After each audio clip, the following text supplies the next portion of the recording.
Boa noite às amigas, aos amigos. Vamos conversarmos por esses minutos sobre esse texto escrito por Lázaro.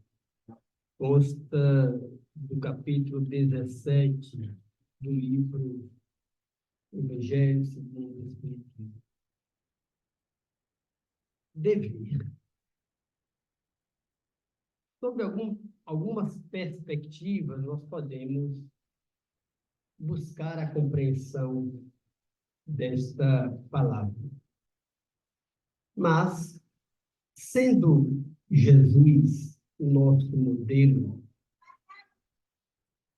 em tudo, também o é em relação ao dever. E o é desde a anunciação do seu encarne aqui na Terra. Vemos isto num registro que Lucas faz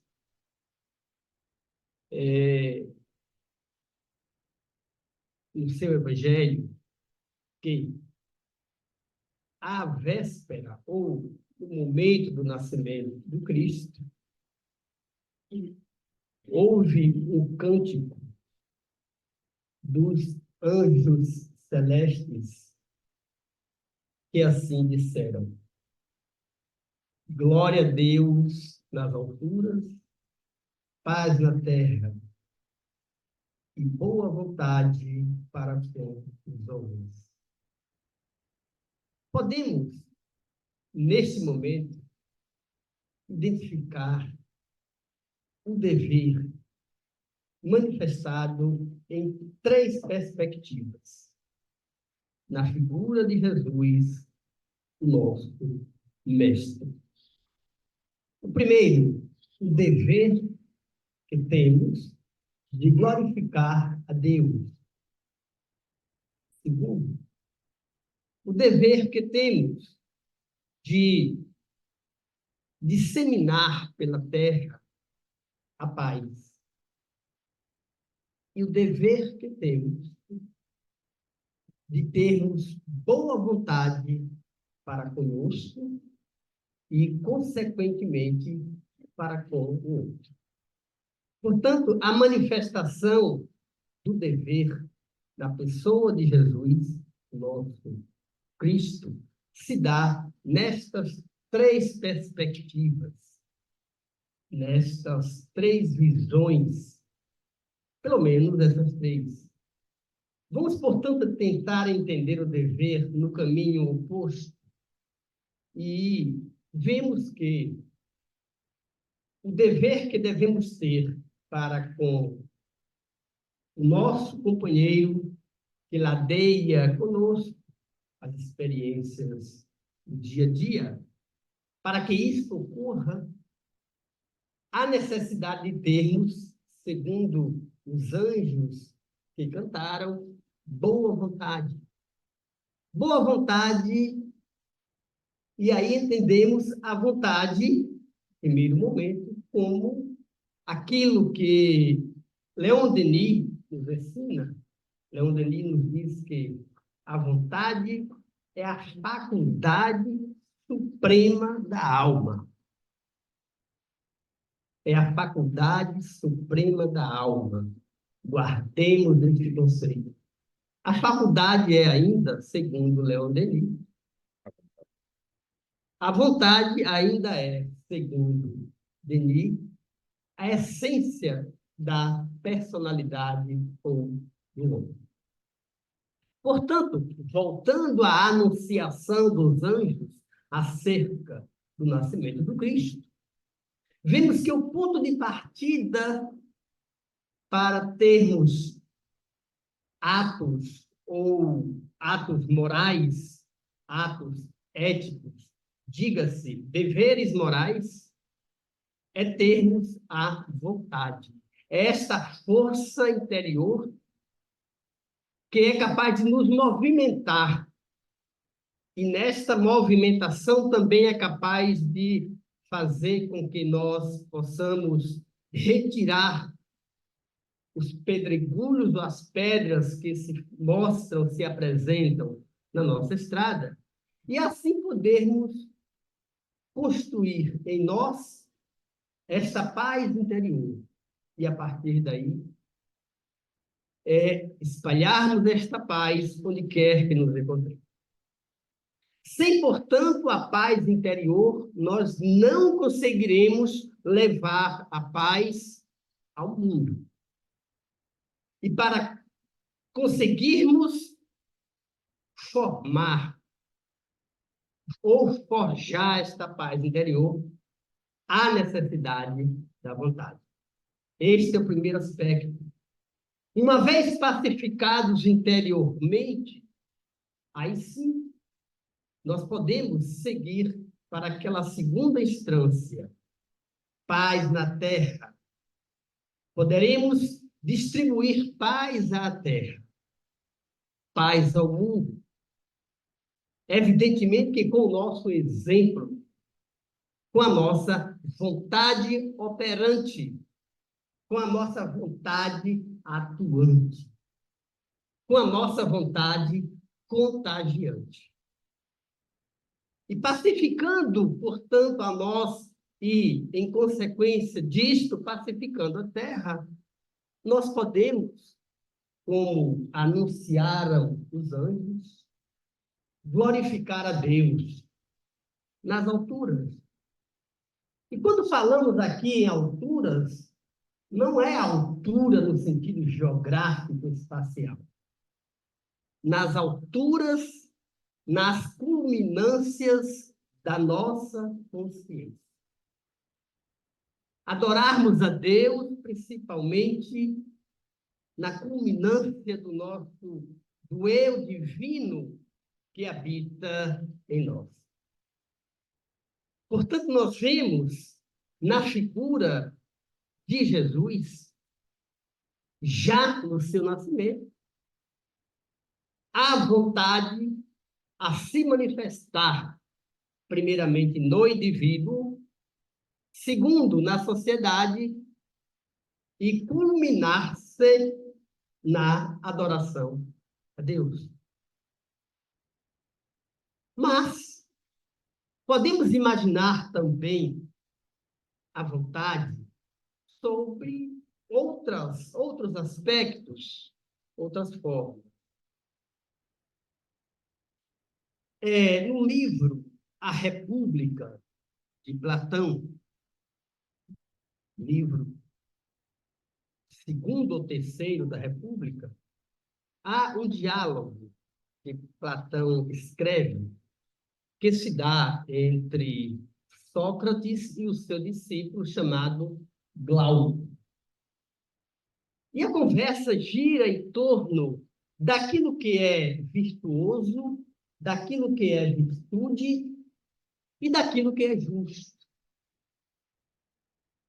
E no decurso do diálogo entre os dois, desponta-se a necessidade do dever de ser justo, do dever de ser virtuoso. A justiça e a virtude como um fim em si, não como um meio de alcançar um fim. Então, Glauco diz para Sócrates, Sócrates, evidentemente, defendia o sentido de justiça e de virtude como um fim em si. Glauco entendia que a justiça e a virtude podem ser utilizadas circunstancialmente, ainda que de forma distorcida, para adquirir um fim maior. Aquela ideia de que os fins justificam os meios, maquiavelicamente falando. Então, Glauco diz, Sócrates, vejamos o seguinte. Ele relata uma história que aqui vamos apenas resumi-la. Acontece e aconteceu com Giges.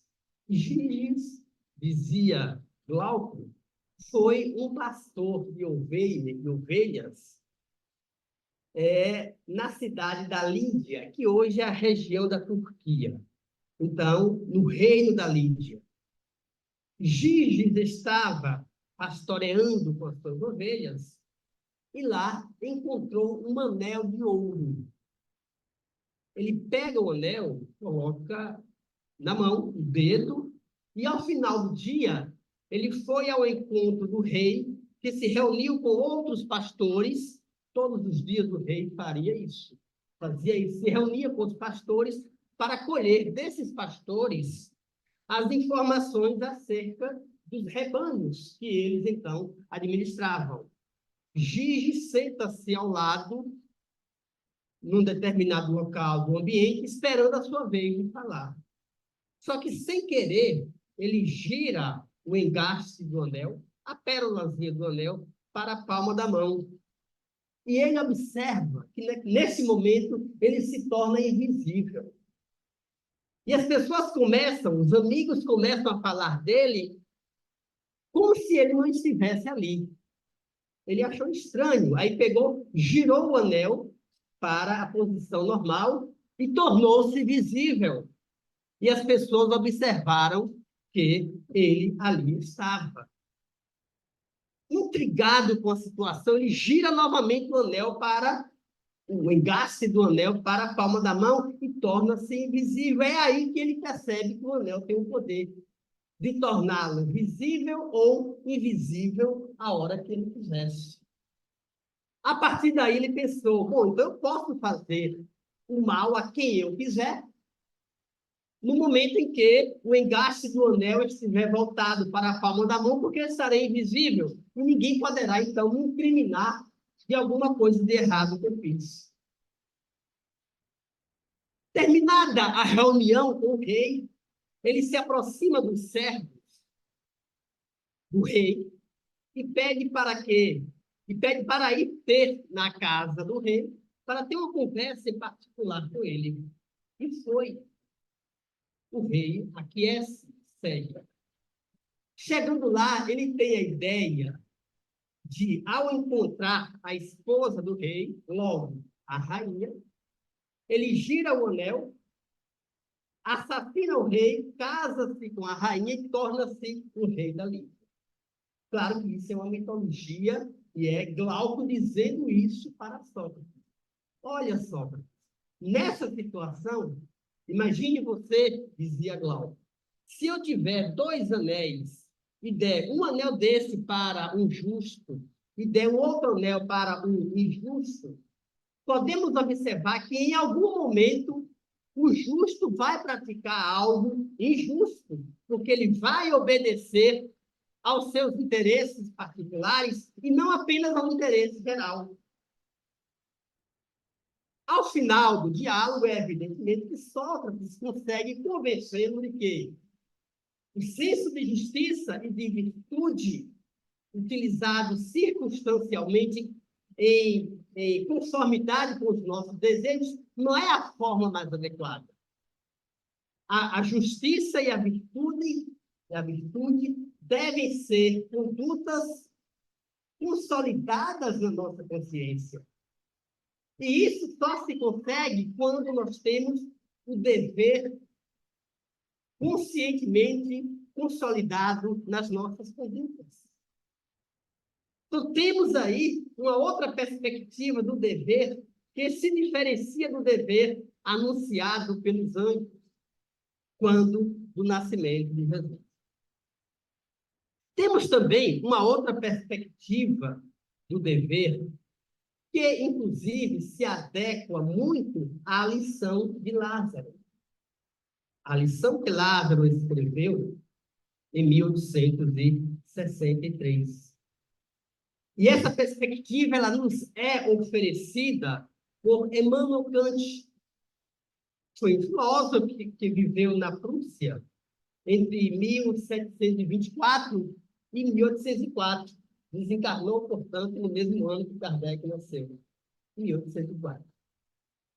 Kant, um filósofo iluminista, ele queria construir um raciocínio sobre o dever apartado das questões religiosas da sua época.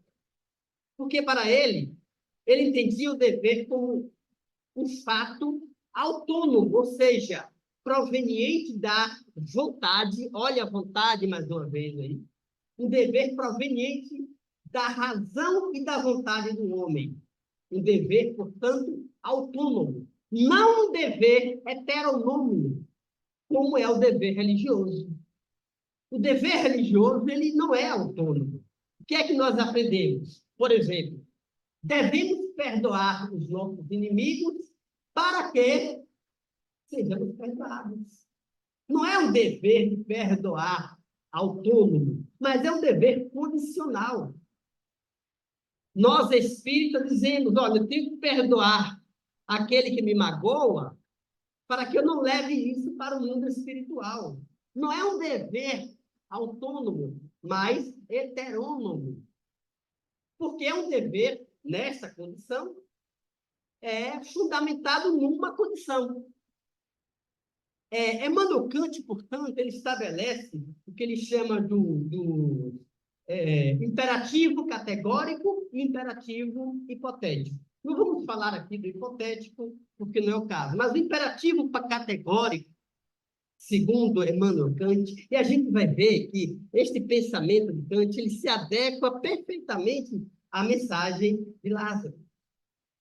Ele estabelece 3 princípios que norteiam o pensamento ou o imperativo categórico. Diz ele, age como se a máxima da tua ação devesse ser erigida por força da vontade e lei universal da natureza. Olha só. Ele nos recomenda, ou ele entende que devemos agir de tal forma que a nossa ação, por efeito da nossa vontade, se torne uma lei da natureza. Nós que estudamos o livro dos Espíritos, sabemos, lá da parte 3, das leis morais, que as leis da natureza são o quê? Imutáveis. E por que são imutáveis? Porque são divinas. Emmanuel Kant, portanto, 50 anos antes de Kardec, antes da qualificação, fala que a nossa ação deve se alinhar às leis da natureza, porque ele já concebia, à época, que as leis da natureza são imutáveis. E, de fato, são. Se as nossas ações forem mutáveis, elas não se encaixam no imperativo categórico, mas sim no imperativo hipotético. E aí pensamos da seguinte forma, porque como deve ser a ação neste tópico ensinada por Emmanuel Kant?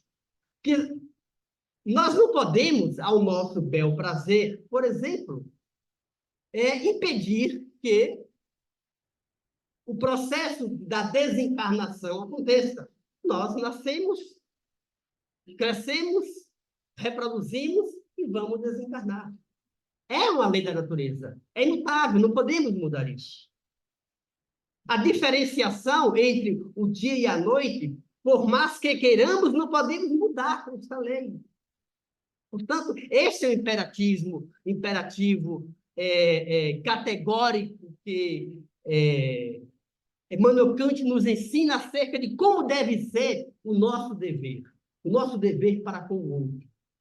Um outro ponto que ele ressalta ainda, como segundo imperativo categórico, age de tal maneira que trates a humanidade na tua pessoa e na pessoa do outro como um fim em si mesmo e nunca como um meio. Olha que coisa fantástica. Ele está nos falando o que com esse imperativo categórico? Que há um traço natural entre as pessoas que ele chama humanidade. A humanidade que há em mim é a mesma humanidade que há em Simval, por exemplo. Então, eu devo me relacionar com o Simval e com todos, com a sociedade, com o mundo, de tal forma que eu não me afaste do respeito que devo ter à humanidade dos outros. Porque quando eu faço isso, eu estou me desalinhando do imperativo categórico. Outro imperativo, ainda dentro dessa lógica, é o que diz: age como se a tua máxima, a atuação, devesse servir de lei universal para todos os seres racionais. E é interessante que aqui ele separa os seres racionais dos irracionais. Por que ele faz isso? Porque os seres racionais, diga-se os seres humanos, eles são dotados da vontade, que é quem movimenta o indivíduo para a prática do dever moral. Portanto, nessa última proposta dele, ele nos recomenda, nos ensina que a nossa ação deva servir também de uma lei universal que valha para todos. E aí ele diz que a mentira não pode ser um imperativo categórico, porque se a mentira for imperativo categórico, a sociedade vai virar um caos. Imagine só, por exemplo, se eu estou com o telefone aqui, o telefone toca, e eu digo assim, Val, atenda aí e diga que eu não estou aqui. Eu estou mentindo. Então, este ato meu pode ser universalmente aceito? Não. Ainda que eu diga, olha, não atendo por isso, por isso, por isso, mas isso não deixa de ser mentira, porque se todo mundo, todos da humanidade, os 7 bilhões de pessoas encarnadas, entenderem que não vão atender um telefone, mesmo podendo atender, sabendo que ele está ligando, ou seja, se eu quiser a todo custo transformar uma mentira em verdade, eu estarei desvirtuando a lógica da sociedade. Então, eu não posso utilizar a mentira, seja ela em qual nível for, ainda que alguns digam, não, isso não é mentira, isso é desculpa. Mas é uma desculpa mentirosa. Então, eu não posso jamais utilizar, segundo o imperativo categórico de Kant, eu não posso utilizar isso como algo que possa valer para universalmente. Então, isso foge do imperativo categórico. Isso pode se encaixar na lógica do imperativo hipotético, que aqui nós não vamos conversar. Portanto, nós vimos uma outra perspectiva do dever que se diferencia daquele dever anunciado pelos anjos, se diferencia um pouco do dever contido ali no diálogo entre Sócrates e Glauco, e temos, portanto, esse dever kantiano. E temos ainda um outro dever, que é o dever que Paulo nos ensina na sua epístola aos Coríntios, quando ele diz: tudo me é permitido, mas nem tudo me convém. E ele acrescenta: tudo me é permitido, mas eu não me permito, não me deixo dominar não me deixo dominar, mas eu não me deixo dominar por essas coisas, algo nesse sentido. Quando ele diz que não se deixa dominar, ele está fazendo alusão ao quê? À vontade. Olha a vontade sempre presente. Por isso que Leon Denis diz aqui que a vontade é a faculdade suprema da alma. Pela vontade, nós podemos fazer coisas que, muitas vezes, de forma cotidiana, nós nos achamos impossibilitados de realizar. Então, temos aí em Paulo também uma outra visão acerca da vontade, acerca do dever, acerca daquilo que é justo, acerca daquilo que devemos desempenhar. Vamos, então, para o texto propriamente dito. Por favor, Simval. Vamos... Agora eu vou compartilhar, tá? Deixa eu compartilhar.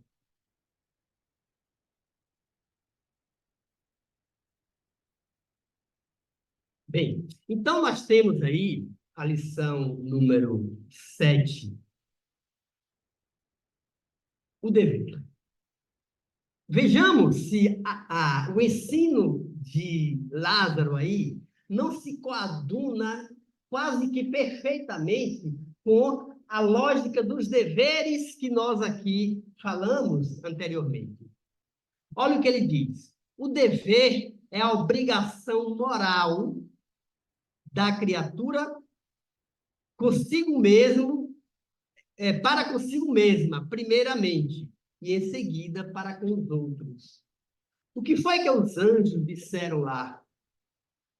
Glória a Deus nas alturas, paz na terra e boa vontade para com os homens. A boa vontade para ser erigida tem como requisito a própria pessoa. Ou seja, se eu não tenho essa obrigação moral, primeiramente para comigo, eu não a terei para com a pessoa com quem compartilho o teto, com quem compartilho a experiência profissional.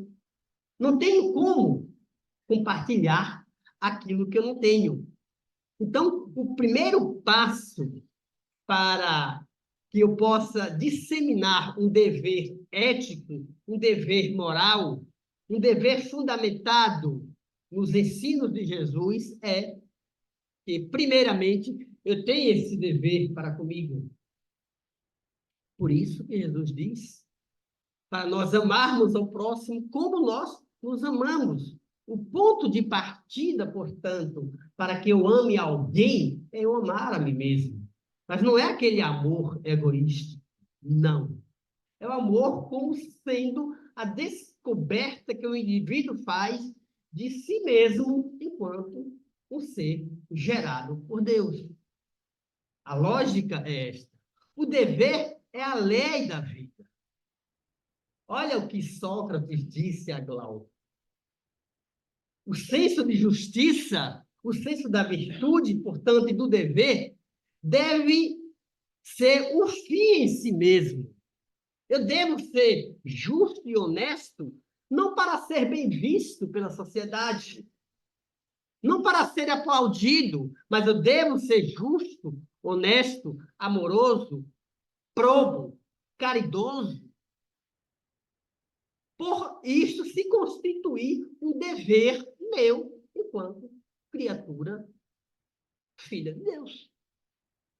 Sem maiores justificativas. Sem maiores elucubrações nesse aspecto. Então, o dever é a lei da vida. E o dever, sendo lei da vida, ele está em nós em todos os aspectos. Em todos os momentos. Em todas as fases. Em todo o ambiente de convívio. Até de nós para conosco mesmo. No momento das nossas preces, em que nós rogamos a Deus paz, força, fé, se nós não tivermos consciência daquilo que estamos pedindo ou agradecendo, provavelmente a nossa fé, como se diz, não vai passar do teto da casa. Não vai, porque ela tem que estar radicada na nossa consciência. Por isso que o ponto de partida somos nós. Com ele deparamos nas mais ínfimas particularidades, como nos atos mais elevados. É evidente, se o dever é lei da nossa vida, então estamos a todo momento submetidos a essa lei. Não podemos dela nos afastar. E onde é que está escrita esta lei? Pergunta 621 da nossa consciência. Por isso que é algo absolutamente inapelável. Não é possível nós vivermos, pelo menos pacificamente, desalinhados desta lógica de vida, do dever. E o dever, né, não é apenas aquele dever no qual recebe o aplauso e o olhar das pessoas. É o dever que muitas vezes se estabelece no silêncio da nossa consciência. Diz então, quero falar aqui, diz Lázaro, apenas do dever moral e não do dever das profissões. Porque esses deveres profissionais são chamados deveres mais rasos, corriqueiros, mais objetivos. Olha, eu tenho no dever profissional, eu tenho o dever de chegar no meu ambiente de trabalho e dar um bom dia. Se eu chego lá com uma cara fechada, não dou um bom dia, quando saio não dou uma boa tarde ou boa noite, eu não estou ali cumprindo o dever de urbanidade, que, aliás, é um dever legal, né, para quem é servidor público, tem lá a Lei 8.112 que fala da urbanidade. Né? Mas esse dever vale para todos nós. Vale para todos nós. Então, mas não é esse tipo de dever que Lázaro aqui se refere. Na ordem dos sentimentos, olha o que Lázaro fala. Na ordem dos sentimentos, o dever é muito difícil de cumprir-se, por se achar em antagonismo com as atrações dos interesses e do coração. O que foi que nós vimos lá no diálogo de Glauco e Sócrates? Glauco dizendo, olha, eu posso fazer o mal desde que eu viro o anel, porque ninguém vai me ver. E aí eu vou me passar para a sociedade como um rei justo, que foi lá, o rei morreu e eu me casei com a rainha, sem necessariamente dizer que ele matou o rei. Então, para a sociedade, ele vai passar como um indivíduo probo, honesto, justo. Será um rei adorado. Não é? Mas ele vai agir não como um imperativo categórico. Por isso que é difícil de cumprir-se, porque não recebe aplauso da multidão. O dever moral, ele se radica, se desenvolve nos redutos da alma, nos redutos, nos refolhos da nossa consciência. É assim que deve ser. Na medida em que nós ostentamos os nossos atos para sermos bem vistos e bem quistos, para sermos aplaudidos e laureados, não estamos cumprindo com o nosso dever, pelo menos com o dever moral. Podemos até estar cumprindo com o dever social, o dever profissional, ou que as profissões nos impõem. Então, o dever íntimo do homem fica entregue ao seu livre-arbítrio. E aí nós temos, mais uma vez, a vontade agindo. Porque se nós temos o livre-arbítrio, se nós temos a capacidade de decidir se vamos fazer isto ou não, se vamos fazer aquilo ou não, se temos esta faculdade, isso é o quê? É a vontade ou é a capacidade que nós temos de escolher. Como determiná-lo? Lázaro aqui faz uma pergunta. Como determiná-lo, porém, com exatidão? Onde ele começa e onde ele termina? Como é que a gente vai determinar se o nosso dever moral está sendo executado na íntegra? Quais elementos nós temos para concluir que o nosso dever ele é um dever meramente circunstancial ou um dever que cumpre imperativo hipotético ou um dever que cumpre um imperativo categórico, o dever por si mesmo, ou a justiça por si mesma, ou a virtude por si mesma. Como chegamos a essa conclusão? Onde começa ele e onde termina? E aí Lázaro responde. O dever principia para cada um de vós exatamente no ponto em que ameaçais a felicidade ou a tranquilidade do vosso próximo.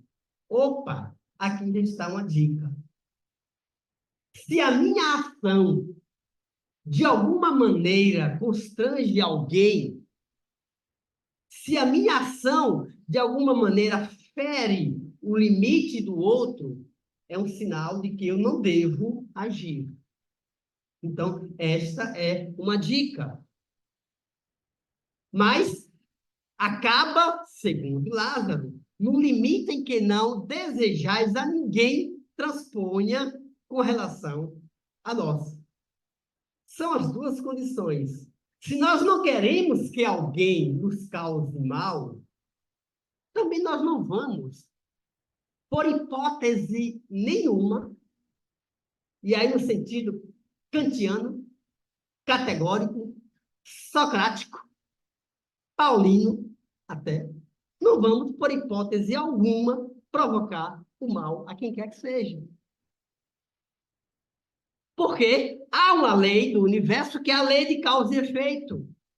E se eu pratico o mal contra alguém, esse mal, de alguma forma, vai retornar para mim. Portanto, eu não devo, o limite da minha ação, da minha conduta, está exatamente na medida em que ela agride ou não agride alguém. Se agride, eu devo recuar.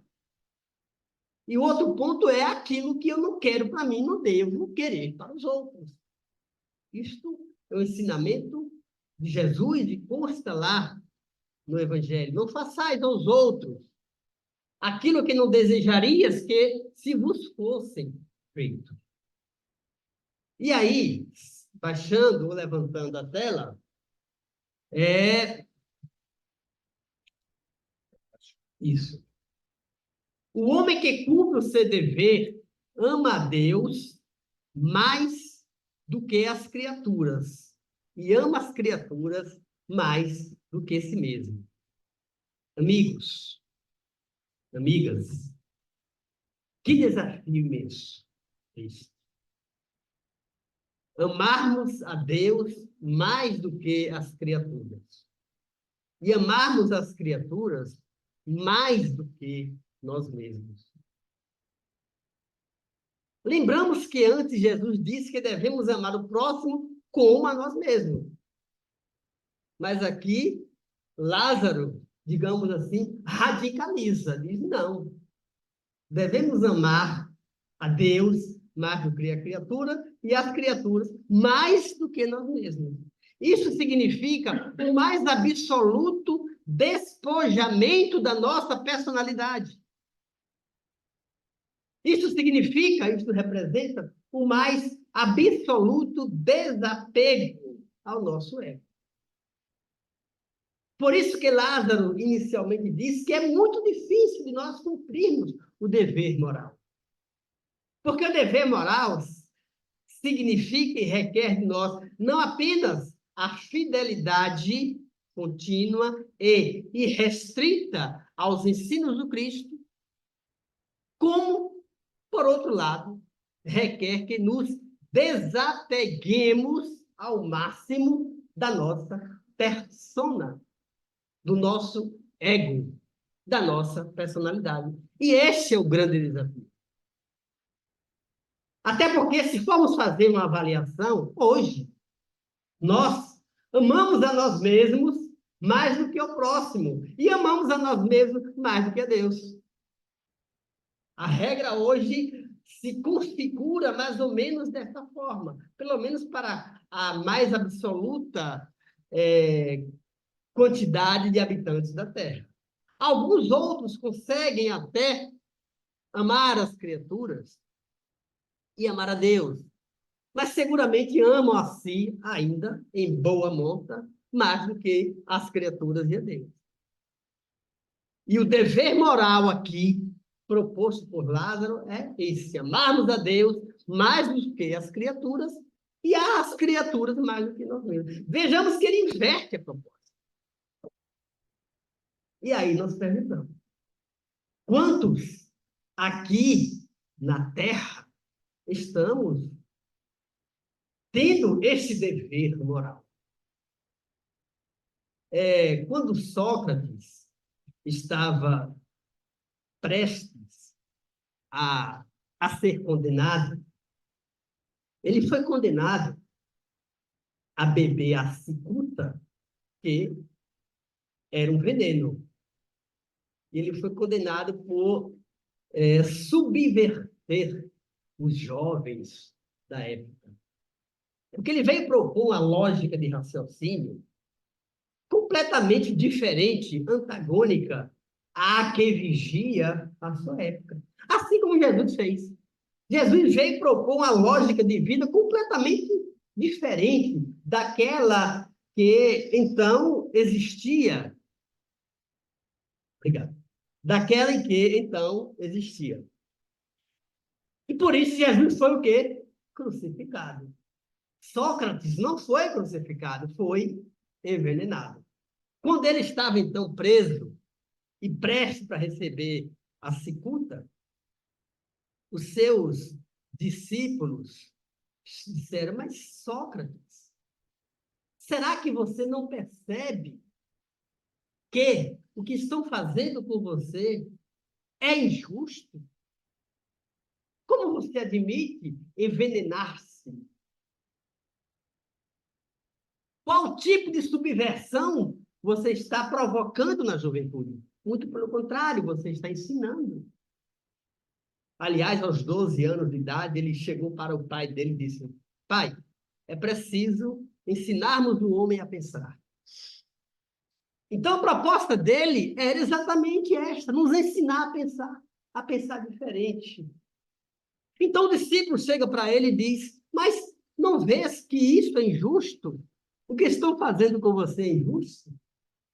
E aí ele diz: ué, você queria que fosse justo?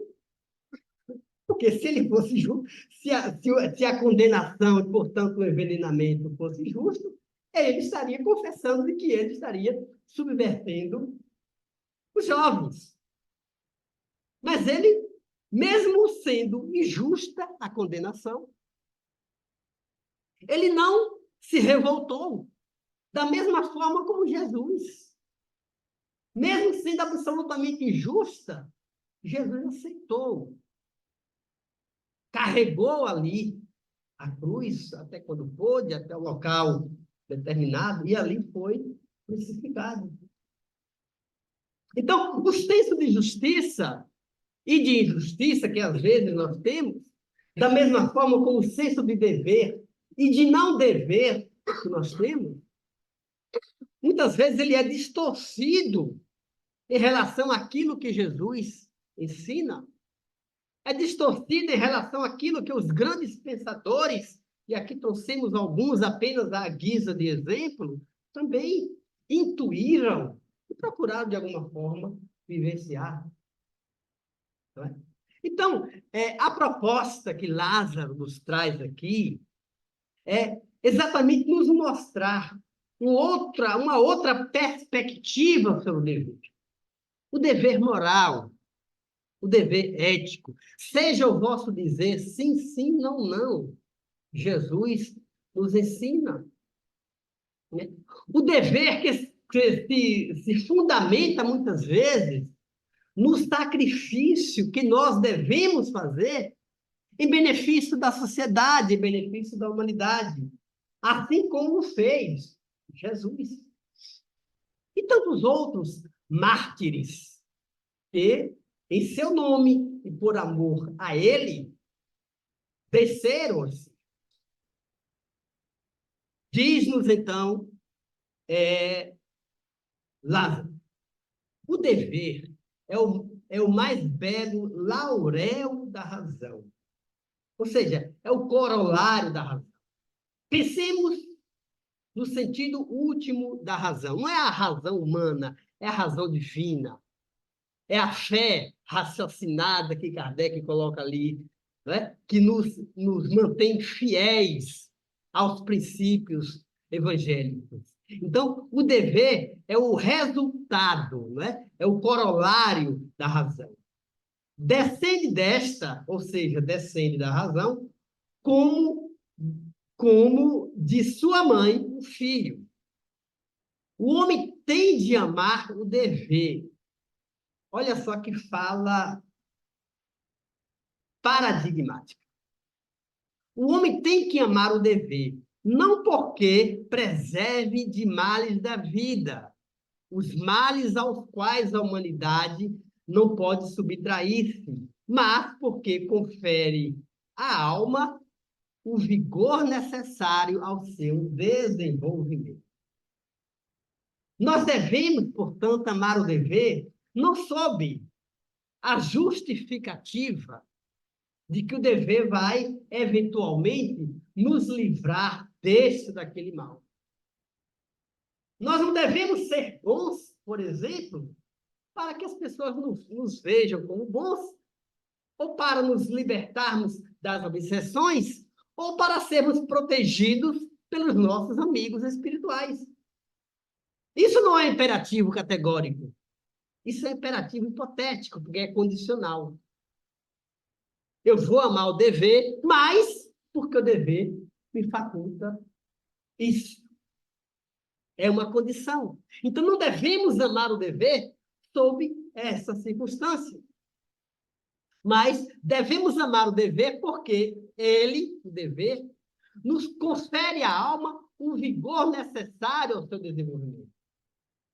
Porque, mesmo sofrendo, assim como Cristo sofreu, mesmo sofrendo, assim como seus discípulos sofreram, mesmo sofrendo, assim como tantos outros que antecederam a Jesus também sofreram, essas pessoas se fortaleceram no sofrimento. Se fortaleceram no sofrimento. Então, é por isso, é por conta desse fortalecimento que nós devemos amar o dever. Porque ele nos fortalece. O dever cresce e irradia sob mais elevada forma em cada um dos estágios superiores da humanidade. Jamais cessa a obrigação moral da criatura para com Deus. Glória a Deus nas alturas, o que nos disse Lucas. A nossa glorificação à lei divina, por ter nos criado, ela nunca deve cessar. Daí porque, glória a Deus nas alturas. Portanto, e agora já encerrando, a gente entende que o dever é uma regra de vida. Como disse Lázaro aqui, o dever é uma lei da vida. E nós estamos invariavelmente submetidos a essa lei. Portanto, ante os chamamentos que a vida cotidiana nos faz, avaliemos a qual tipo de dever devemos seguir. Se aquele dever que nos cobre de louros e sorrisos, ou se aquele outros que silenciosamente, na calada da nossa consciência, nos fortalecem ante os grandes desafios que a vida nos propicia experienciar. Entre, portanto, um dever e outro, escolhamos aquele que melhor cala a nossa consciência, que melhor nos mantém alinhados ao pensamento do Cristo. Uma boa noite a todos, todas, e que Jesus nos mantenha no reto dever do seu amor.